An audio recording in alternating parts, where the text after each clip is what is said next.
Come on. Do I sound like I'm joking? Do I sound like I'm playing? When you look into my eyes, you understand what I'm saying? Let me say it to you slowly, and it may sound scandalous. I don't think that you can handle this. All right. Once again, I am on. It's just me, Mike Steph, running around the country doing unknown things. Well, either way, this is Hidden Gems Football, brought to you by the 19 Media Group. Actually, Mike Steph will be here most likely for part 2 or possibly part 3 of this week's episodes. Today, we will talk about Thursday night's game and Survivor. Part 2 will be about the Sunday morning game in London. And part 3, we will talk about the primetime games Sunday, Monday night. No matter what section you're here for, I'm glad you're here with us, with me. All right, week 5 was a wild week, but it started out pretty calm. Thursday night went kind of as expected, at least by betting standards. Then you had the Sunday morning game, which also went as expected as far as the favorite winning. Although maybe not exactly how certain Jet fans wanted it to go, and ownership. And then the Sunday 1 o'clock games were also all the favorites won. Normal week in the NFL. And then everything went haywire. And although I'm not talking about it today, part of the reason that I am sure Mike Steph will be back in one of these episodes is because of the happenings on the Jets. Coach Saleh out of there, fired after a 2-3 start. But let's not worry about that right now. Let's move on to week 6, Thursday night football. We have the 2-3, yes, the 2-3 San Francisco 49ers heading to Seattle to face the 3-2 Seahawks. The 49ers are still 3-point favorites, and the total is projected to be 47.5 points.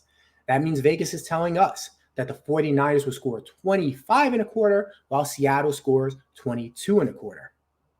As far as injuries, safety Talanoa Hufanga, I think I said that right, has a wrist injury and was taken out of last week's game, as was kicker Jake Moody. Moody has a high ankle sprain. He's already been replaced by Matthew Wright, who's a journeyman kicker who's been on various teams for short periods of time. On Seattle side, hey Max, you want to help me with these names? Yeah, sure. Who is this linebacker for Seattle? Uchenna Nwosu. Very good. Say his name again, his last name? Nwosu. Nwosu has a thigh injury. He was ruled out at halftime last week. We have to see if he's back on Thursday.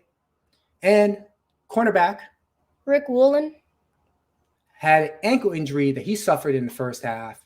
Meanwhile, Derek Hall also had a foot injury and was taken out in the fourth quarter. We'll have to see if they are back for next week. Thank you, Maxie. I appreciate you. Okay, you're welcome. Obviously, since I'm recording this early, we're going to have to check later. It's closer to Thursday to find out exactly who is in and out.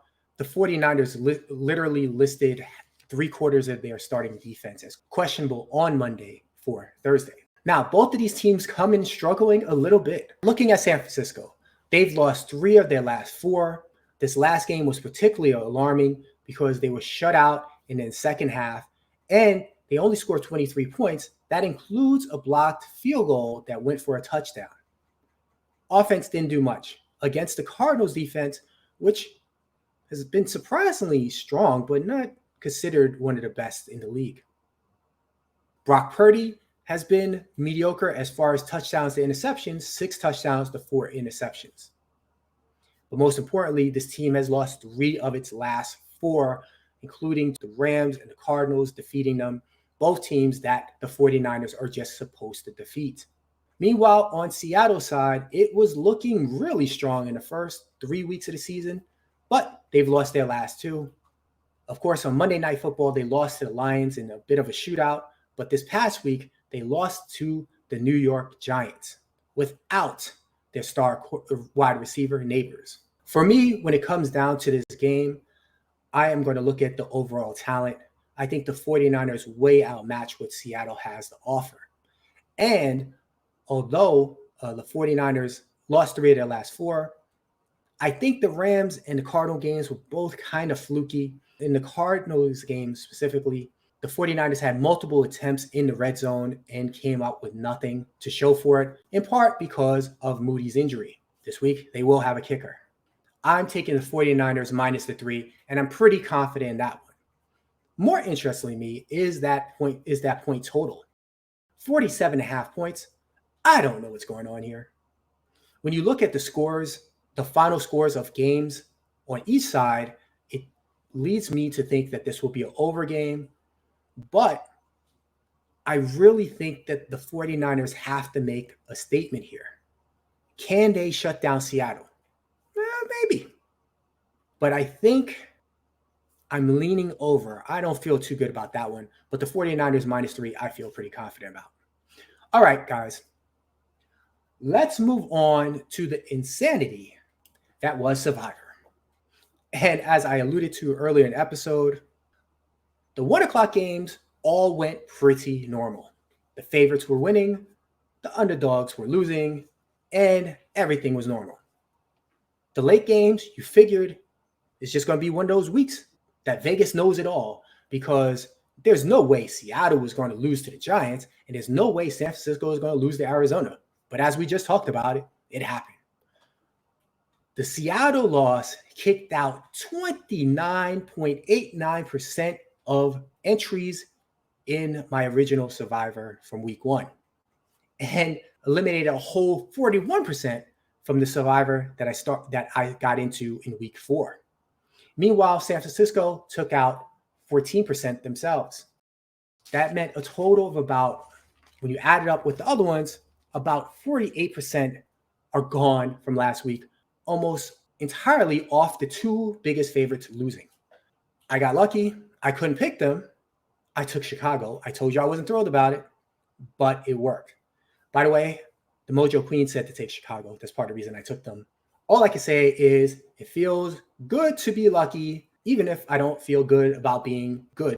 But I survive, I move on, and in this week, we have 5 pretty decent spreads, so let's talk about them.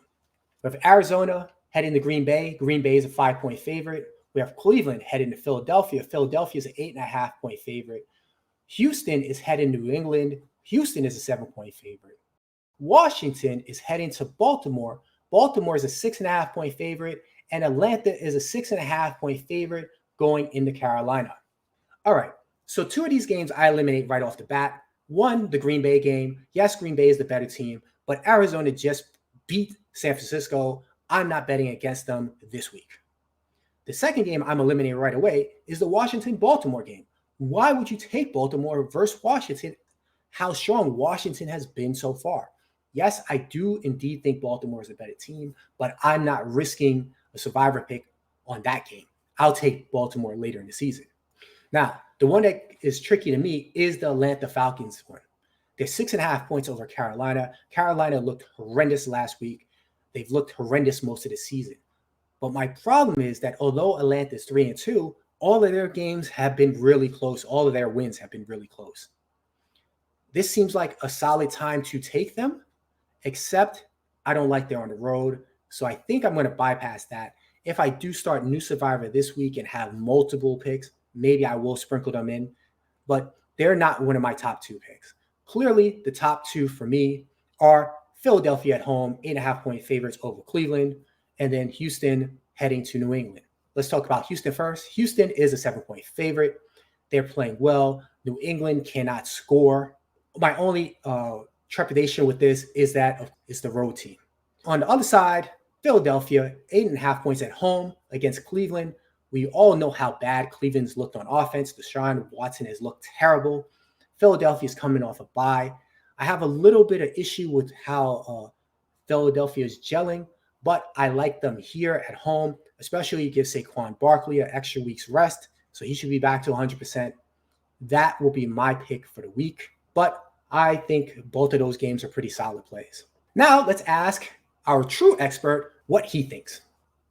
So what's this one? That's Houston. Houston? Okay. So you got Houston? Okay. All right. He has Houston -7. All right. Good job. Thanks, Max. Emergency. Emergency. Emergency. All right, we have some breaking news. Drake May is taking over at quarterback in New England. Brissett is out of there. Drake May is taking over. I don't think it should change anything as far as Survivor. The offensive line is still bad. The wide receiver core is not that great. But adding a new quarterback makes me a little bit nervous about taking Houston. A little bit more than it was before. Maxie, are you still taking Houston as your Survivor pick? Yep. Max says stay with it. I think he's right. But Drake May is the new quarterback for the New England Patriots. All right, that's it. That's all we have for the week. Bye. There's the chicken. There's the chicken. Thanks for letting me use it, man.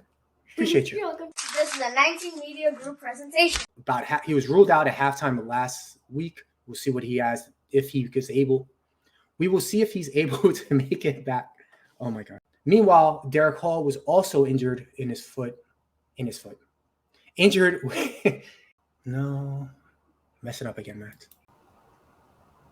What? I like how you. Look. Hello. All right, guy. Skedaddle. Wait, do you want to make a Survivor pick?